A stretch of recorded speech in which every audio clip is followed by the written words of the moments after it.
Hello everyone, this is Nirbhay Vishnoi. I welcome you all. आप सभी का स्वागत है। एसएससी स्टेनोग्राफर के लिए जो है हमने एक सीरीज़ चला रखी थी। प्रीवियस ईयर क्वेश्चंस हम कर रहे थे और उसमें हमने वोकेबलरी में होमोनियम्स पढ़ लिए थे और आज मैं आपके लिए कुछ इडियम्स एंड फ्रेजेस लेके आया हूँ। बहुत ज़्यादा क्वेश्चंस कुछ आए नहीं हैं लगभग 47-46 क्वेश्चंस कुछ पूछे गए और वो भी बहुत आसान पूछे गए, कोई बहुत भारी मुश्किल नहीं थे। तो केवल एक ही वीडियो में बनाऊंगा, उसे एक में मैं कंप्लीट कर लूँगा। आप एक बार गो थ्रू हो जाइएगा। मुझे लगता है मोस्टली आपको आते भी होंगे और थोड़ा बहुत मैं लॉजिक क्रिएट करने की कोशिश करूंगा। वैसे इडियम्स एंड फ्रेजेस पकड़े जाते हैं, अगर डिफिकल्ट ना हो तो उसका मीनिंग थोड़ा थोड़ा थोड़ा थोड़ा करके हम पकड़ सकते हैं। कोई ऐसा मुश्किल काम नहीं होता, इडियम्स एंड फ्रेजेस में दिक्कत नहीं आती बहुत ज़्यादा। तो यही है, कुछ 46-47 क्वेश्चन है मैं आपके सामने लेके आया हूँ स्टेनोग्राफर 2025 के, और करते हैं स्टार्ट। ठीक है, चलो। पहला क्वेश्चन देखिएगा। मुझे लगता है दिख रहा है साफ साफ? हाँ दिख रहा है। ब्लैक ही कलर है, हाँ ब्लैक ही है। थोड़ा पीपीटी थोड़ा मुझे लगता है ज़्यादा सुंदर है। ये आप में से किसी ने पकड़ रखा है झंडा। चलो शुरू करते हैं, ठीक है। Choose the correct phrase of the word.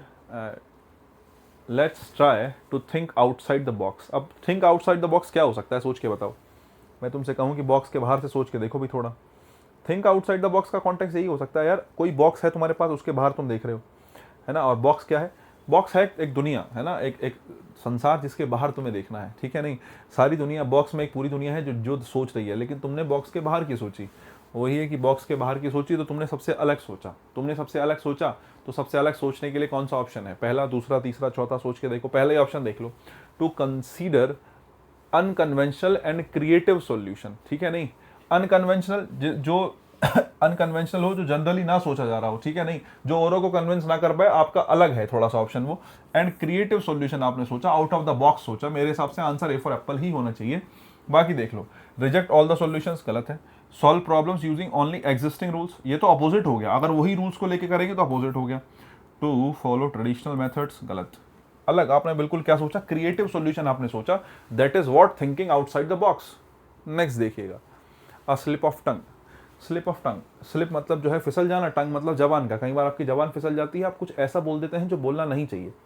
अब मर्यादा का आदमी को ध्यान रखना चाहिए, ठीक है, बड़ी अच्छी बात है। लेकिन कई बार हो जाता है out of the basically out of rage, किसी बात को लेकर आप गुस्से में हैं, किसी बात को लेकर आप जो है ज़्यादा सोच रहे हैं, तो उसमें कई बार निकल जाता है किसी के लिए। तो ये इसको कहेंगे स्लिप ऑफ टंग, जब आपने कुछ बोल दिया जो बोलना नहीं चाहिए था, है ना। कह रहा है कि भाई बताओ कौन किस में स्लिप ऑफ टंग का करेक्टली यूज़ किया गया है। द चीफ, सॉरी चीफ नहीं, शेफ है। द शेफ जो है burn his hand and let out a slip of the tongue. अरे ये क्या बात हुई भाई? स्लिप ऑफ टंग का मतलब है मीनिंग कुछ ऐसा निकलना चाहिए जो स्लिप ऑफ टंग से निकले। खाने की तो बात ही नहीं चल रही। Sneha carefully plan her speech to ensure a slip of tongue. उसने अपनी जो है स्पीच को बहुत केयरफुली प्लान किया जिससे उसका स्लिप ऑफ टंग हो जाए। अगर उसने केयरफुली प्लान किया तो फिर स्लिप ऑफ टंग तो पॉसिबल है ही नहीं ना। फिर कैसे स्लिप ऑफ टंग, अगर केयरफुली प्लान कर ही लिया तो। Sunita lost her balance while walking and had a slip of टंग। अपना बैलेंस खो दिया और उस स्लिप ऑफ टंग हो गया। ये भी आउट ऑफ कॉन्टेक्स्ट है। Ravi misspoke during the interview. Ravi जो है इंटरव्यू के टाइम पे मिस स्पोक हो गया, कुछ उससे गलत बोला गया, ठीक है। It was just a slip of टंग, ये केवल जो है स्लिप ऑफ टंग था, गलती से बोला गया था, तभी तो आपने मिस स्पोक बोला। आंसर क्या बनेगा साहब? डी फॉर डॉग बनेगा। नेक्स्ट देखिएगा, cut the guardian not. Cut the guardian not अच्छा क्वेश्चन है साहब, बताओ जरा। देखो, कट द गार्डियन नॉट, एक होता है कट द नॉट। अगर मैं तुमसे कहूं कट द नॉट,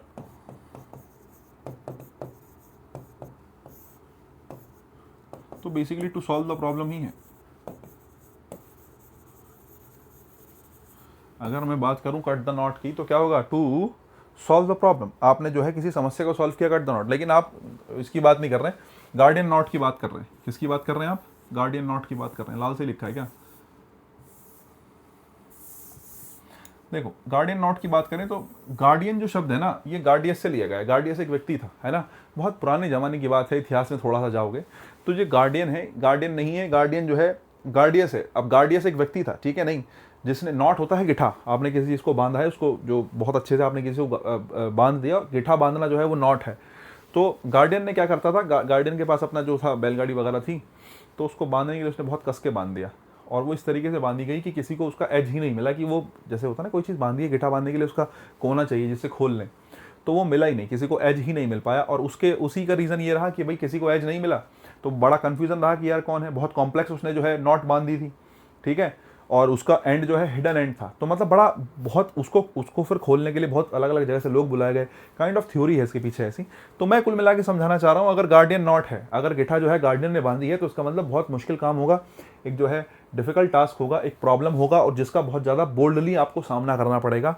तो मेरे हिसाब से आंसर क्या बनना चाहिए, सॉल्व अ प्रॉब्लम बोल्डली, किसी प्रॉब्लम को सॉल्व करना लेकिन बोल्डली। नॉर्मल गार्ड नहीं है, नॉर्मल नॉट नहीं है, किसने करी है, गार्डियन ने, है ना, तो गार्डियन की नॉट है, इसलिए सॉल्व अ प्रॉब्लम, लेकिन कैसे, बोल्डली। हालांकि ऑप्शन बेहतर हो सकता था, और बेहतर ऑप्शन हो सकता था, लेकिन फिलहाल चारों ऑप्शन देख लो।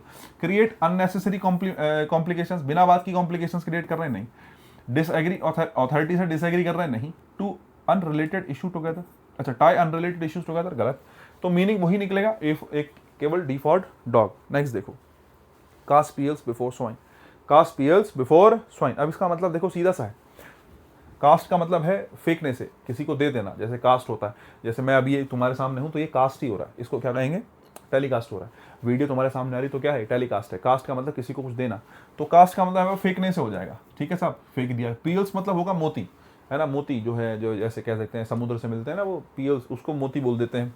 किसके सामने, स्वाइन के सामने। स्वाइन एक एनिमल होता है साहब, है ना, तो अगर किसी एनिमल के सामने तुम मोती फेंक दोगे तो उसकी कोई वैल्यू है, उसकी कोई वैल्यू नहीं साहब। अगर उसकी वैल्यू नहीं है तो फिर आंसर क्या बनेगा, give valuable things to undeserving. एक ऐसा व्यक्ति जो डिजर्विंग नहीं है, आपने उसको कुछ ऐसी चीजें दे दी जो होनी नहीं चाहिए, जिसका वो डिजर्व नहीं करता। स्वाइन को क्या करोगे, देखे अपनी वाइफ वगैरह को दो भाई, अपनी गर्लफ्रेंड को दो, जिसको देना है, ठीक है, तो वैल्यू हो उस बात की। नेक्स्ट देखो, being the focus of attention, भाई फोकस ऑफ अटेंशन है आप। अब देखो अटेंशन आप ग्रैब कर रहे हैं, इसका मतलब आप लाइमलाइट में हैं, ठीक है, नहीं तो आंसर क्या बनेगा, इन द लाइमलाइट, ठीक है। Being the focus of attention, आकर्षण का केंद्र है आप, और आकर्षण का केंद्र है तो आप लाइमलाइट में है, आंसर कहेंगे इन द लाइमलाइट। नेक्स्ट देखो, देखो वैसे उसमें जो बात करी गई थी ना, ठीक है, नहीं, ईडीएम पूछा गया था, अ डाइम अ डजन है, अंडर द वेदर है, एलिफेंट इन द रूम है, फोकस के लिए क्या कहेंगे, लाइमलाइट ही कहेंगे, ठीक है। तो मतलब मुझे लगता नहीं तीनों बताने की आवश्यकता है, चारों की। नेक्स्ट देखो, the to oil the hinges of silence, to oil the hinges of silence क्या है, देखो हिंजेस समझते हो, ऑयल का मतलब तो जो है इन जनरली ऑयलिंग करने से ही है, लेकिन मैं पूछूं हिंजेस क्या है, जैसे दरवाजा होता है ना, दरवाजा जब खुलता है तो आवाज़ करता है, चूं करके जो आवाज़ करता है, वो दरवाजा आवाज़ नहीं कर रहा है, दरवाजे के हिंजेस आवाज़ कर रहे हैं, जो जोड़ है उसको, जो जिसको चूल बोलते हैं जनरली हम, ठीक है, ग्रामीण भाषा में।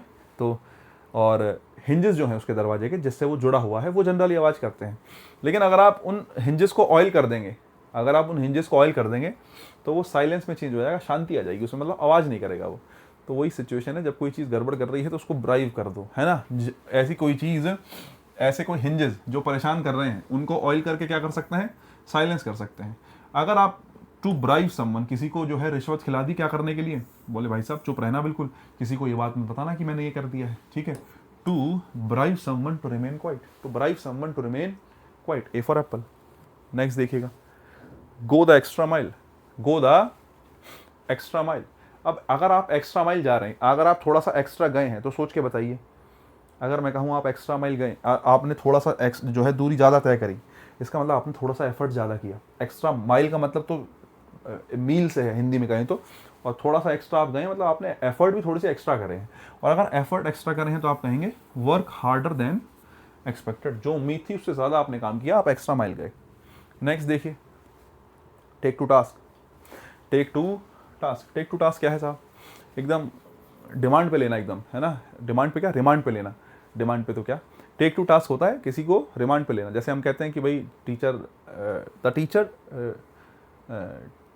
Take the student to task as he hasn't completed his homework, teacher took the student to task as he hasn't completed homework, teacher ने जो है स्टूडेंट को किस पे ले लिया, टास्क पे ले लिया, टुक स्टूडेंट टू द टास्क, मतलब उसको किस पर ले लिया, उसको डाटा, क्यों, क्योंकि उसने होमवर्क कंप्लीट नहीं किया था। तो टेक टू टास्क का मतलब है किसी को जो है आप बेसिकली आड़े हाथों ले रहे हैं, है ना, आपको आप कि भाई देख लूंगा तुमको, है ना, तुमने ये काम नहीं किया, होमवर्क नहीं किया है, तो तुम, टीचर ने स्टूडेंट को डांटा, तो स्कोल्ड हो गया उसका मीनिंग, ठीक है। आंसर बनेगा ए फॉर एप्पल। नेक्स्ट देखो, बाइट द बुलेट, अगर बुलेट बाइट करनी पड़ जाए, है ना, मैं आपसे कहूँ बाइट द बुलेट, बुलेट हो गया तो गोली की ही बात चल रही है, बाइट मतलब चापनी पड़ेगी, गोली अगर चापनी पड़ेगी तो मुश्किल काम है ना, ये नौबत ना आए तो अच्छी बात है, ठीक है। एंड्योर समथिंग पेनफुल, किसी पेनफुल चीज़ का जो है सामना करना, बाइट द बुलेट है। नेक्स्ट देखिए साहब, no one's cup of tea, no one's cup of tea, ठीक है, no one's cup of tea, किसी के भी बस की बात नहीं है साहब, आप ऐसा कहना चाह रहे हो? No one's cup of tea, देखो वैसे तो इम्पॉसिबल टास्क की तरफ सोच सकते हो, लेकिन एग्जैक्ट आंसर जो है क्या बनेगा, समथिंग डिसलाइक। वैसे इम्पॉसिबल टास्क भी नहीं होता तो चल जाता कि भाई इम्पॉसिबल टास्क है, no one's cup of tea, it's not your cup of tea, ठीक है। तो वैसे नॉट कप ऑफ टी जो होता है, नॉट कप ऑफ, जो यहाँ पे नॉट कहा गया, no one's cup of tea जो कहा गया, कप ऑफ टी होता है एक ऐसी चीज़ जो तुम्हारे टेस्ट की नहीं है ना। It's not your cup of T का मतलब है it's not the thing you like, ऐसी ये एक ऐसी चीज़ है जो तुम पसंद नहीं करते हो। तो समथिंग डिसलाइक, जो तुम्हारे जोनर की नहीं है, जिस तरीके की चीज़ें तुम नहीं करते हो उस प्रकार की कोई चीज़ है, तो it's not your cup of T, मतलब ये तुम्हारे प्रकार की चीज़ नहीं है। ऐसा नहीं तुम कर नहीं सकते, तुम्हारी पसंद की चीज़ नहीं है, ऐसी चीज़ नहीं है जिसको तुम पसंद करते हो, जिसको तुम रिकमेंड करते हो, जिसको तुम करना पसंद करते हो, ये एक ऐसी चीज़ नहीं है। तो आप कहेंगे बेहतर होगा क्या कहें आप, समथिंग डिसलाइक। मुझे लगता है बात समझ में आई होगी, ठीक है। नहीं तो मतलब कुल मिला के जो तुम्हारे जो है तुम्हारे जोनर के साथ जो है अलाइन ना करे कोई चीज़, उसको कहेंगे not one's cup of tea. Next, in black and white, कोई चीज़ तुम्हें रिटर्न में चाहिए, बोले मैं तो लिखित में चाहिए काम, क्या पता तुम कल पलट जाओ, तो वो लिखित में जो होती है, ऑफिशियली इन राइटिंग क्या है, इन ब्लैक एंड व्हाइट है। ऑफिशियली इन राइटिंग क्या है, इन ब्लैक एंड व्हाइट है। नेक्स्ट देखिएगा, to have the last laugh, to have the last laugh, भाई साहब बताओ, देखो भाई लास्ट लाफ, जैसे मैं कहता हूँ कि तुम्हारा कोई दोस्त है, पड़ोसी है ना, मैं कहता हूँ कि he mocked you because you haven't selected in the exam, या you haven't cleared the exam, he mocked you because you haven't cleared the exam, उसने तुम्हारी मजाक उड़ाया, तुम्हारा मजाक उड़ाया क्योंकि तुमने एग्जाम क्लियर नहीं किया। But at the end you had the last laugh, लेकिन अंत में you had the last laugh, कौन जीता, अंत में तुम जीते, बिकॉज तुम्हारा सिलेक्शन हो गया है, तुम्हारा सिलेक्शन हो गया है। एक टाइम आएगा ना ऐसा जब तुम एकदम कुर्सी पे बैठ के एकदम खड़े हो जाओगे, अरे तो वही कि समवन मोक्ड यू, किसी ने तुम्हारे जो है मजाक उड़ाया कि भाई this time also you haven't selected, you haven't got selected, कि तुम्हारा इस बार भी सिलेक्शन नहीं हुआ। लेकिन एक दिन आएगा ऐसा, ठीक है, जिस दिन तुम बता पाओगे सबको कि हाँ मेरा भी सिलेक्शन हो गया साहब और मेरी भी नौकरी लग गई है। इट्स काइंड ऑफ अ, मतलब सुन के भी तुम्हें अच्छा लग रहा होगा मुझे लगता है, ठीक है।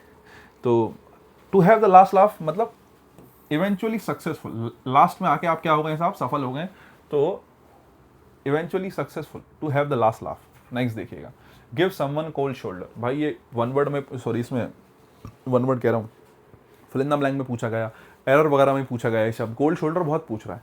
कोल्ड शोल्डर का मतलब किसी को इग्नोर करने से है ना, कोल्ड शोल्डर क्या है, किसी को इग्नोर करना, शोल्डर मतलब हाँ ठीक है ना, ये कोल्ड शोल्डर ही हो गया कि नहीं भाई इसकी तरफ ध्यान ही नहीं देना है, तो इग्नोर समवन कोल्ड शोल्डर होता है। नेक्स्ट देखो, show a clean pair of heels, किसी को पेयर ऑफ हील्स दिखा दोगे, किसी को शो मतलब दिखाना, क्लीन पेयर ऑफ हील्स, किसी को अपने क्लीन पेयर ऑफ हील्स दिखाया मतलब बिल्कुल उसके दिखे ही नहीं, भाग ही गए, तुमने केवल उसको पैर दिखाए। क्लीन पेयर ऑफ हील्स क्या है, भाग जाना, रन अवे।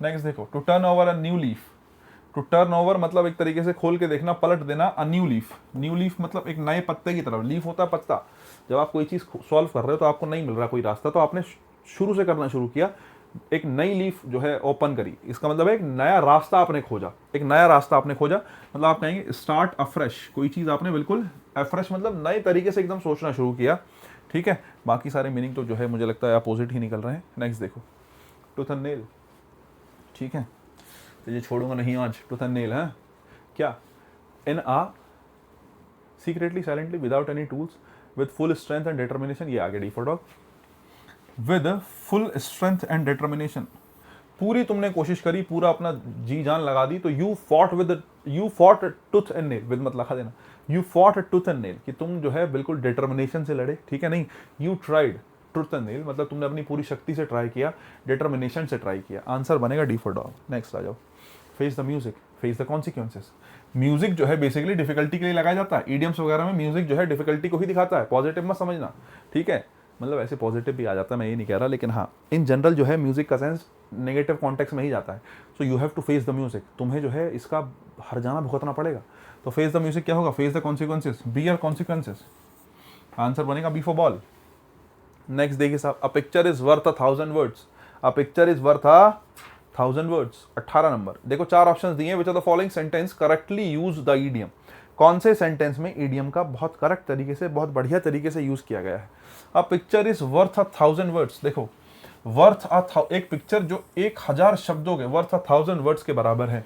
कहने का मतलब है अगर कभी आप ईडियम देख रहे हैं वर्थ 1000 वर्ड्स, इस बात का मतलब है कि वो चीज़ एक ऐसी चीज़ है, जैसे आपने पिक्चर के लिए यूज़ किया, पिक्चर इज़ वर्थ 1000 वर्ड, मतलब वो एक ऐसी पिक्चर है जो 1000 शब्द बयां कर, जो है शब्दों से ज़्यादा चीज़ें बयां कर रही है। कहने का मतलब है पिक्चर एक, मतलब उस पिक्चर को देख के आप ऐसी फीलिंग आ रही है कि आप उस पिक्चर में देखी गई चीज़ों को शब्दों में बयां नहीं कर सकते, वो बेटर देन वर्ड्स है। उस पिक्चर में जो चीज़ें दिख रही हैं वो वर्ड, जो आपके बोले हुए शब्द हैं या किसी चीज़ को आप बोल के डिस्क्राइब करते हैं उससे ज़्यादा है, तो उसको आप कहेंगे पिक्चर इज़ वर्थ 1000 वर्ड्स। अब वो देख लो बेहतर ऑप्शन कौन सा होगा। I prefer reading detail description rather than looking at image. आप कह रहे हो कि मैं जो हूँ डिटेल डिस्क्रिप्शन पढ़ना पसंद करता हूँ rather than looking at images. बोले पिक्चर देखना पसंद नहीं है मुझे कि मैं पिक्चर देखूं, उसको मजाक, उसको देख के जो है अंडरस्टैंडिंग लेके आऊं, ठीक है, नहीं। आपने कहा even though a picture is worth 1000 words, की चाहे पिक्चर 1000 वर्ड्स के बराबर ही क्यों ना, मुझे देखना पसंद नहीं है। वो कॉन्टेक्स्ट ही नहीं निकला, क्योंकि जब अगर आप किसी पिक्चर को वर्थ 1000 वर्ड्स कह रहे हैं, मतलब वो पिक्चर शब्दों से ज्यादा बयां कर पा रही है और उस आदमी को पढ़ना ही नहीं है। इसका मतलब पहला वाला ऑप्शन तो क्या हो गया, गलत हो गया। दूसरा देख लो, the beautiful photograph captured the tragedy so well that no word were needed. जो ब्यूटीफुल फोटोग्राफ है उसने ट्रेजेडी को, जो ट्रेजेडी थी उसको इतना अच्छे से जो है कैप्चर किया, कोई भी शब्द की आवश्यकता नहीं थी। Truly a picture is worth 1000 words. क्या मीनिंग के हिसाब से ठीक नहीं बैठ रहा? बताओ, क्या मीनिंग के हिसाब से ठीक नहीं बैठ रहा? बिल्कुल ठीक बैठ रहा। बाकी देख लो, दोनों गलत निकलेंगे। She couldn't take a picture, क्योंकि वो पिक्चर नहीं ले पाई, इसलिए उसने क्या किया, उसने पैराग्राफ लिख लिया और वो paragraph as a picture is worth 1000 words. अरे पैराग्राफ लिख लिया, पिक्चर कहाँ, पिक्चर तो ले नहीं पाई, वो गलत हो गया। He describe the entire scene in details because picture is worth 1000 words. अगर उसने डिस्क्राइब किया सीन को तो फिर पिक्चर की वैल्यू ही क्या रह गई? आंसर क्या बनेगा? बी फॉर बॉल बनेगा। 19 आ जाओ, spill the beans, spill the beans. तो बीन्स का मतलब फिलहाल सीक्रेट से हो सकता है। बीन्स का मतलब किससे हो सकता है? सीक्रेट से हो सकता है। स्पिल द बीन्स, तो स्पिल द सीक्रेट। तुमने जो है किसी को स्पिल द बीन्स कह रहे हो, मतलब तुमने सीक्रेट को जो है स्पिल कर दिया।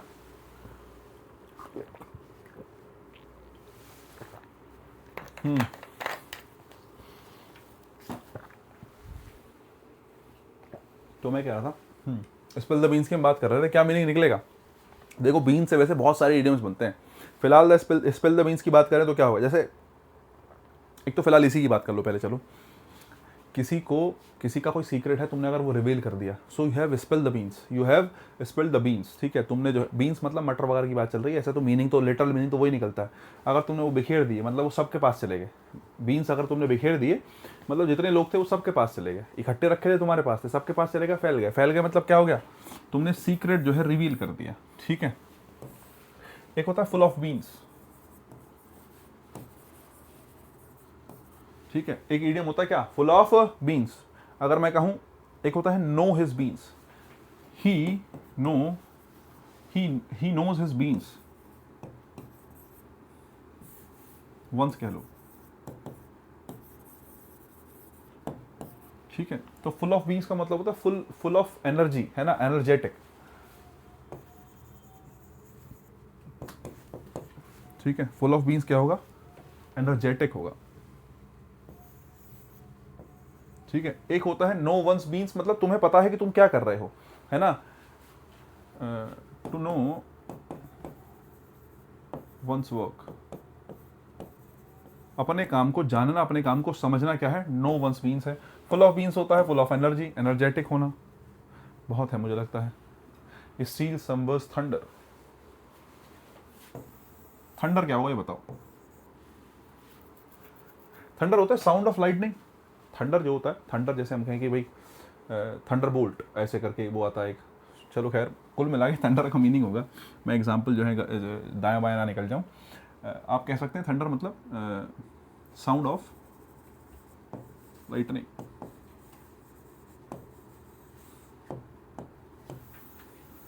अब एक बात बताओ, अगर मैं मान लेता हूं मैंने थंडर को कहा साउंड ऑफ लाइटनिंग, अगर मैं कह रहा हूं कि भाई साहब जो बिजली है, बिजली की जो आवाज़ है, आप उसको थंडर कह रहे हैं, तो कुल मिला के तुमने किसी की लाइटनिंग छीन ली, है ना। लाइटनिंग मतलब तुमने किसी का प्रकाश छीन लिया साहब, और तुमने किसी का प्रकाश चुरा लिया। अगर तुमने किसी का प्रकाश चुरा लिया मतलब तुमने क्या ले लिया, उसका क्रेडिट ले लिया। Take credit from their words, है ना, वर्क, उनके उसके काम का आपने क्रेडिट ले लिया। बी फॉर बॉल आपका क्या बनेगा, आंसर बनेगा। ठीक है। Turn a deaf year, deaf का मतलब आप समझते होंगे जो सुन नहीं सकता। डीफ ईयर का मतलब है अगर तुम किसी को डीफ ईयर मतलब तुम किसी को नहीं सुन रहे हो, मतलब आप उसको इग्नोर कर रहे हो। Listen carefully, argue, reply, ignore advice. ठीक है। टर्न अ डीफ ईयर मतलब यू आर इग्नोरिंग समवन, आप उसकी बात को क्या कर रहे हैं, आप उसकी बात को इग्नोर कर रहे हैं। ठीक है साहब। 21 नंबर हो गया है, 22 पे चलते हैं। पुल समवन्स लेग, किसी का पैर खींचने की आप बात कर, टांग खिंचाई। टांग खींचने का मतलब क्या है, टांग खींचने का मतलब है किसी को आप जो है परेशान कर रहे हैं, किसी के साथ मजाक कर रहे हैं, थोड़ी सी क्रिटिसाइज कर रहे हैं उसको, नहीं उसको परेशान कर रहे हैं, उसकी तारीफ कर रहे हैं, जोक विद देम, आप उसके साथ थोड़ी मजाक कर रहे हैं। ठीक है, नहीं आप उसके साथ थोड़ी क्या कर रहे हैं, मजाक कर रहे हैं उसकी। ठीक है, उसको चिढ़ा रहे हैं। Don't count your chickens before they hatch, don't count your chickens before they hatch. क्या कह रहा है कि भाई चिकन्स को तब तक काउंट मत करो जब तक वो हैच ना हो जाए। हैच का मतलब होता है जब तक वो अंडे से बाहर ना आ जाए। हैच मतलब जो चूजा होता है जब वो अंडे से बाहर आता है तो उसको आप हैच कह रहे हैं। जब तक वो बाहर ना आ जाए तब तक उसको गिनो मत। बोले मेरे पास तो 50 अंडे हैं तो मेरे पास 50 जो है चिकन्स हो गए, अरे अंडा फूट भी सकता है ना। तो कुल मिला के कॉन्टेक्स्ट यही है कि जब तक पूरे अंडे से चिकन बाहर ना आ जाए तो उसको गिनो मत, मतलब जब तक कोई चीज़ तुम्हारे पास हो ना उसको तुम काउंट मत करो। अब आ जाओ, hatching eggs is unpredictable process. Don't assume success before it happens, बिल्कुल सही बात है। ठीक है, डोंट एज्यूम सक्सेस, तुम सफल मत मानो जब तक तुम हो ना जाओ। चिकन शुड बी काउंटेड, अरे चिकन की काउंटिंग की बात ही नहीं चल रही। Always count your live stock carefully, जो तुम्हारे पास स्टॉक रखा है उसको ध्यान से गिनना। लिटरल मीनिंग नहीं निकलता, ध्यान रखना कभी भी। आंसर बनेगा क्या, don't assume success before it happens. Next देखो, व्हाइट एलिफेंट, सफ़ेद हाथी। हाथी सफ़ेद होता है, नहीं होता है, लेकिन हाथी सफ़ेद अगर है इसका मतलब आपके पास बहुत ज़्यादा कॉस्टली बर्डन है, बहुत वजनदार बात हो गई। सफ़ेद हाथी किसी को देना है मतलब बहुत कॉस्टली कोई चीज़ देनी है। ठीक है, व्हाइट एलिफेंट कॉस्टली, और उसके अलावा बर्डन तो ठीक है, और कोई ऑप्शन है नहीं है। हाँ, बर्डन का मतलब ये भी है कि उसको कंज्यूम करना है, उसको रख पाना बड़ा मुश्किल काम है। ठीक है यार, देखो कितना आसान है। क्राई ओवर स्प्लिट मिल्क, क्या कहेंगे आप, क्राई ओवर स्प्लिट मिल्क। एक मतलब आपके पास मान लेते हैं मिल्क रखा था और वो गिर गया, चलो साहब गिर गया, वापस तो रखा जा नहीं सकता, लेकिन आप उसके ऊपर बार बार पछतावा कर रहे हो, बार बार अरे यार ये हो गया यार।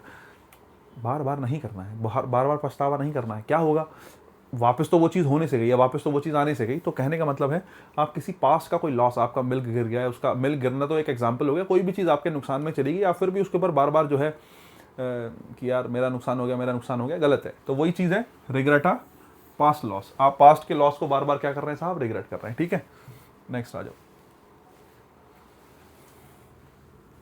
To leave no stone unturn, कोई भी स्टोन को अनटर्न नहीं किया आपने, मतलब नहीं छोड़ा अनटर्न करने से। जितने स्टोन थे सारे पलट के देख लिए, स्टोन पलट के देख लिए मतलब सारे एस्पेक्ट आपने देख लिए। इस एस्पेक्ट से भी सोचा, उस एस्पेक्ट से भी सोचा, सब कुछ सोच लिया। क्या, सर्च थोरोली, आपने बहुत थोरोली सोचा, रिलैक्स करा कंप्लीटली, इग्नोर कर दिया, अवॉइड कर दिया, बहुत थोरोली आपने कोई चीज़ को, थोरोली मतलब बहुत ज़्यादा डिटेल में कोई चीज़ आपने सर्च करी, बिल्कुल सही बात है।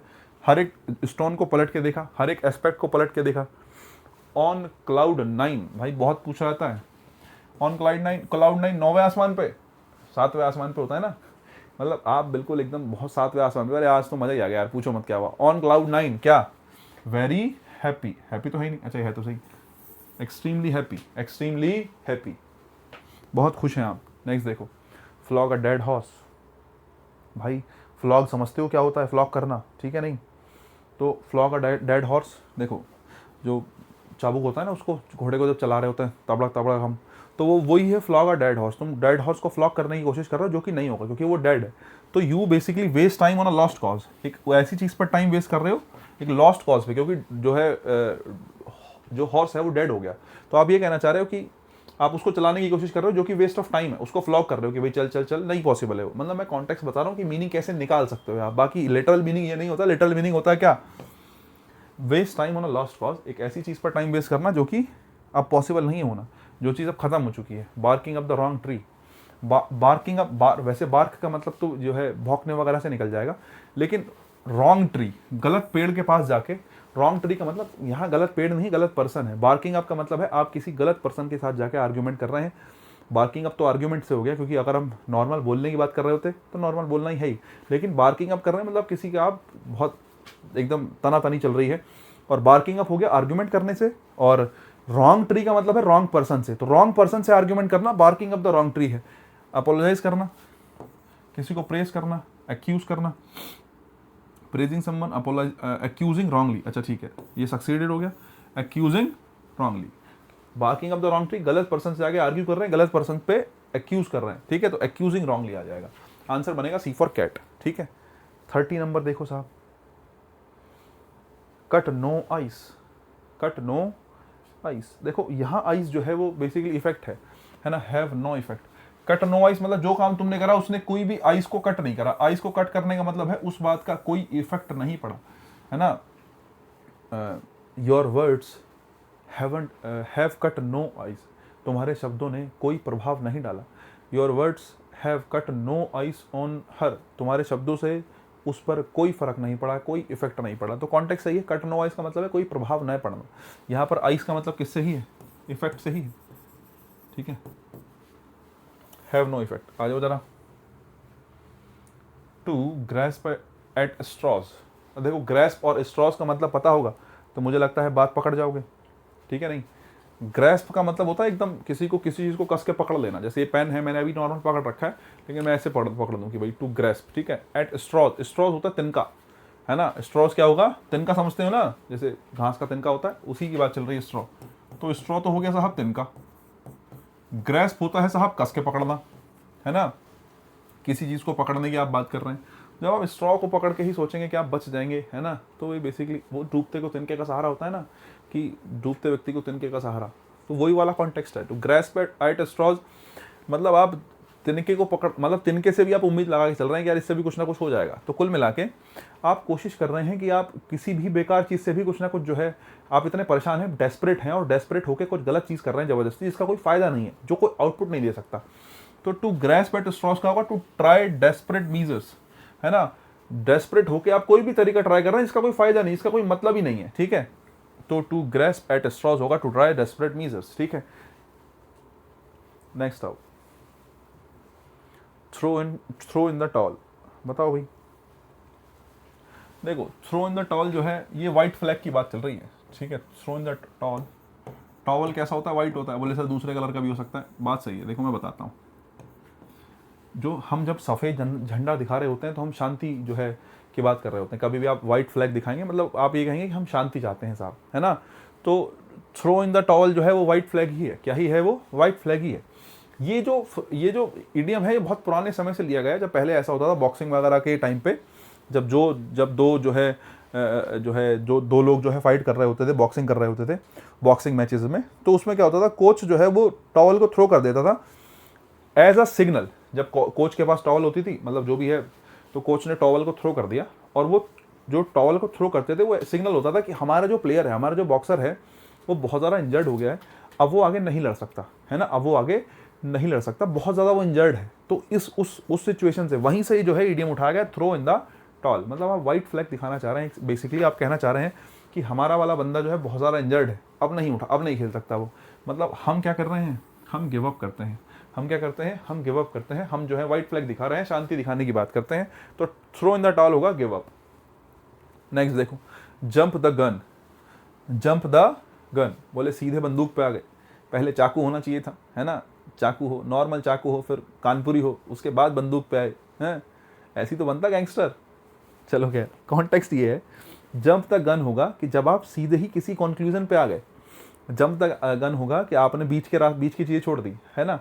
जंप मतलब कूदना, सीधे कहाँ चले गए, गन पे चले गए। मैंने कहा गन पे नहीं जाना, धीरे धीरे जाना, पहले चाकू ऐसे। तो कुल मिला के क्या होगा, act prematurely, B for ball है ना, हाँ, act prematurely. Succeed quickly गलत होगा, वेट पेशेंटली गलत होगा, फायर अगन होगा, एक्ट प्री मैच्योरली। मैच्योरली आपने जो है एक्ट नहीं किया, प्री मैच्योरली डायरेक्ट जो है आप कंक्लूजन पे जा रहे हैं, तो प्री मैच्योरली आप बेसिकली एक्ट कर रहे हैं। तो जंप द गन होगा act prematurely, B for ball. Next देखो, to beat a dead horse, to beat a dead horse. अब देखो पिछला वाला क्या था, इससे पहले बीट वाला कुछ एक इडियम आया था, याद करो। फ्लॉग अ डेड हॉर्स था, जिसका मतलब था waste time on a lost cause. Flog था फ्लॉग, अब की बार क्या है, अब की बार है to beat a dead horse, to beat a dead horse. Flog कह लूं, बीट कह लूं, बात तो वही है, waste time on a hopeless issue. Waste time on a hopeless जो है इशू। जब मतलब अगर हॉर्स ही डेड हो गया तो फिर उसको चलाने से कोई फ़ायदा नहीं है कुल मिला के। तो waste time on hopeless issue, एक बेकार से इशू पे आप जो है टाइम जो है वेस्ट कर रहे हैं। क्राई वुल्फ, देखो क्राई का मतलब चिल्लाने से है जनरली, रोना नहीं है। सोचना कभी तुम सोचो, रोना भी हो सकता है वैसे, लेकिन यहाँ पर चिल्लाने से ही है क्राई वुल्फ। वो आपने सुनी होगी ना बचपन में कहानी, भेड़िया आया भेड़िया आया भेड़िया आया, बार बार हम कह रहे हैं कि भेड़िया आ गया भेड़िया आ गया भेड़िया आ गया। तो वो एक चीज़ हो गई कि जब एक बच्चा बार बार रोज आके कह रहा है गाँव में कि भेड़िया आ गया भेड़िया आ गया, गाँव वालों ने एक दो बार तो उसकी बात सुनी कि हाँ यार ये ठीक कह रहा होगा। लेकिन एक टाइम ऐसा आया जब उसकी बात उनको लगा कि यार ये तो झूठी बोल रहा है ना, ये तो बार बार आके झूठी बोलता है। एक बार असली में आ गया, वो तो चलो कहानी अलग हो गई। कुल मिला के एक व्यक्ति जो बार बार कह रहा है भेड़िया आ गया भेड़िया आ गया, मतलब वो झूठी बोल रहा है। तो कुल मिला के आप क्या कह रहे हैं, be truthful, help others, raise a false alarm. आप एक झूठा अलार्म जो है बजा रहे हैं कि भेड़िया आ गया है भेड़िया आ गया, आया नहीं है वो। जिस दिन आया होगा उस दिन तुम बजा नहीं पाओगे, ठीक है, अलार्म। तो कुल मिला के लाए अननेसेसरली नहीं, आप कहेंगे raise a false alarm. Answer बनेगा डी फॉर डॉग। तो वही क्राई वुल्फ है, ठीक है। नेक्स्ट देखो, make a clean breast of. देखो make a clean breast of है, क्लीन का मतलब तो साफ से निकलेगा, ठीक है नहीं। ब्रेस्ट ऑफ, ये जो ब्रेस्ट ऑफ कहा गया यहाँ पर, ब्रेस्ट ऑफ का लिटरल मीनिंग ब्रेस्ट से नहीं है, यहाँ पर ब्रेस्ट ऑफ का मीनिंग मन से निकल सकता है, ठीक है नहीं। यहाँ पर लिटरल मीनिंग किससे निकल सकता है, ब्रेस्ट ऑफ, मतलब जो तुम्हारे सीने पे वजन रखा है, तुमने उसको, उस जो ब्रेस्ट पे तुम्हारे सीने पे वजन रखा है, तुमने उस वजन को क्लीन कर दिया, उस वजन को क्लीन करा, साफ करा। वजन को साफ कैसे करोगे, तुम्हारे ऊपर किसी चीज़ का बोझ है कि यार मेरे मन में ये बात है, मैंने बड़ा गलत कर दिया था। कैसे करोगे उसको साफ, उसको कॉन्फेस करोगे। क्या करोगे, कॉन्फेस करोगे कि भाई मैं कॉन्फेस करता हूँ मेरी गलती है, मैंने तुम्हारे साथ गलत करा, या कुछ भी ऐसा कुछ एग्जाम्पल। तो make a clean breast of का मतलब होता है तो टू कॉन्फेस समथिंग, किसी बात को कॉन्फेस कर लेना, कॉन्फेस करना, किसी बात को मान लेना, ठीक है। ये मैंने किया है, ठीक है। नेक्स्ट आओ, token strike. Token strike, strike तो भाई साहब हड़ताल होती है, मुझे लगता है सबको पता होगा, ठीक है नहीं। स्ट्राइक तो हड़ताल है, लेकिन टोकन, कभी भी आप कोई चीज़, जैसे मान लेते हैं आप कोई फ्लैट खरीद रहे हैं, आप कोई गाड़ी खरीद रहे हैं, कुछ और चीज़ खरीद रहे हैं, कोई भी चीज़ है, तो वहाँ पे आप जाके बुक करते हो तो टोकन मनी दे के आते हो। बोले ये टोकन मनी है, 50,000 रुपये, 10,000 रुपये, 20,000 रुपये, जो भी आप दे के आएंगे, टोकन मनी होता है कि साहब ये टोकन मनी है। तो टोकन का मतलब कंप्लीट से नहीं होता, टोकन का मतलब होता है लिमिटेड से, थोड़े से। अब थोड़ा है इसका मतलब स्ट्राइक तो है, प्रोटेस्ट तो है, हैवी प्रोटेस्ट, साइलेंट प्रोटेस्ट नहीं, वार्निंग प्रोटेस्ट। आपने स्ट्राइक तो करी, लेकिन किस लिए, वार्निंग देने के लिए कि भाई हमारी बातों को सुना जाए, वरना कंप्लीट प्रोटेस्ट होगा। अभी फिलहाल कैसा है, टोकन है। तो टोकन प्रोटेस्ट स्ट्राइक की बात करेंगे, वार्निंग स्ट्राइक, ठीक है। बरी द हैचेट, अगर मैं बरी द हैचेट की बात करूं तो हैचेट होता है कुल्हाड़ी, और कुल्हाड़ी को आप बरी कर देंगे, दबा देंगे, बिल्कुल गड्ढा खोद के दबा दिया, कुल्हाड़ी दबा दी, बोले हमारे पास तो आप कुछ लड़ने के लिए है ही नहीं। इसका मतलब आप शांति चाहते हैं, इसका मतलब आप क्या चाहते हैं, शांति चाहते हैं, आप चाहते हैं कि लड़ाई ना हो। तो बरी द हैचेट होगा, कुल्हाड़ी आपने दबा दी, मतलब आप चाहते हैं शांति।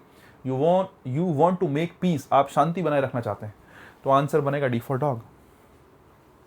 गेट टू द पॉइंट, किस पर आना, पॉइंट पर आओ। मैं कहूँ गेट टू द पॉइंट, मुद्दे पर आओ, क्या कहना चाहते हो। हम कहना चाहते हैं स्पीक डायरेक्टली, कि भाई साफ साफ बोलो, speak directly, get to the point.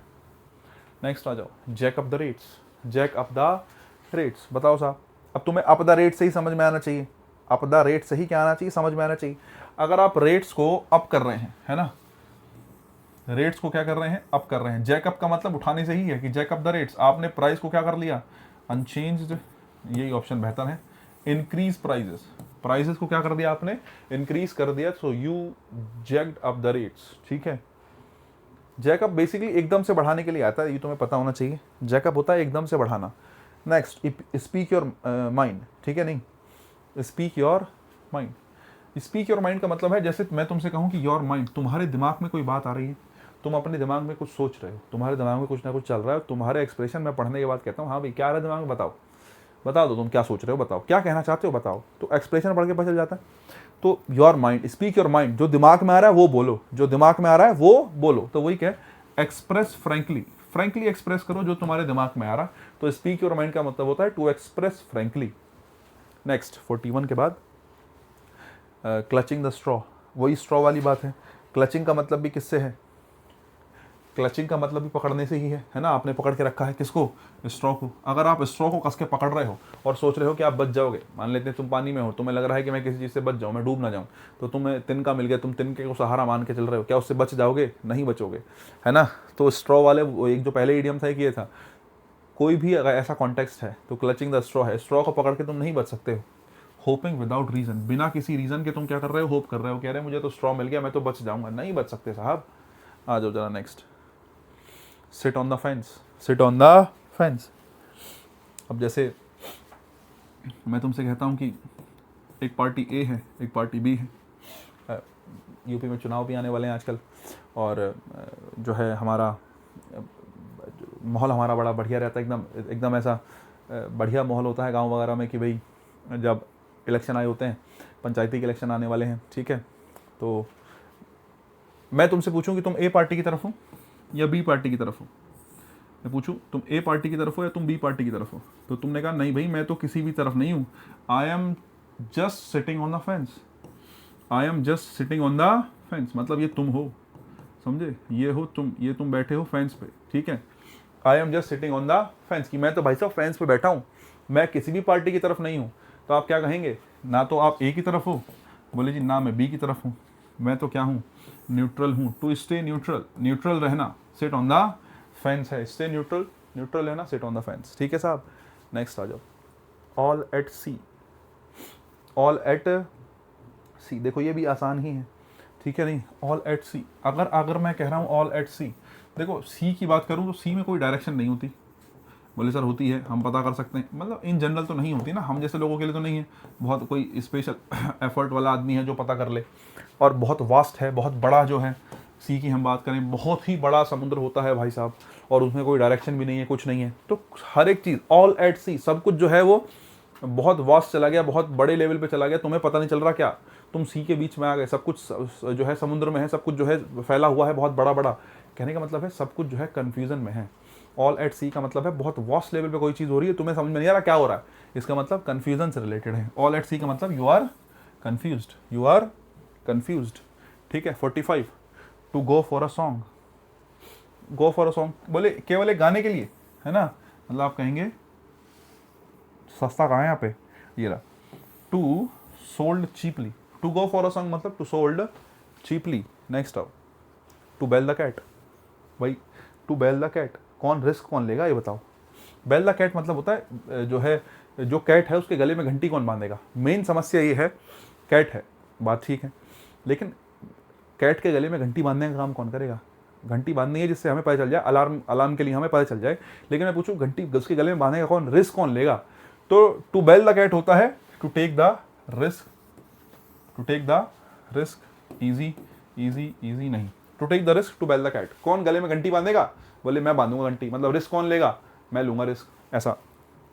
Next, gift of the गैब, गैब होता है भाई साहब स्पीकिंग से रिलेटेड, है ना, गैब हिंदी कहें, गैब का मतलब हिंदी होती है बातूनी, गैब होता है बातूनी, एक व्यक्ति जो बहुत बोलता है, जो बोल पाता है अच्छे से, वो गैब है, उस गैब शब्द का प्रयोग उसके लिए कर सकते हैं।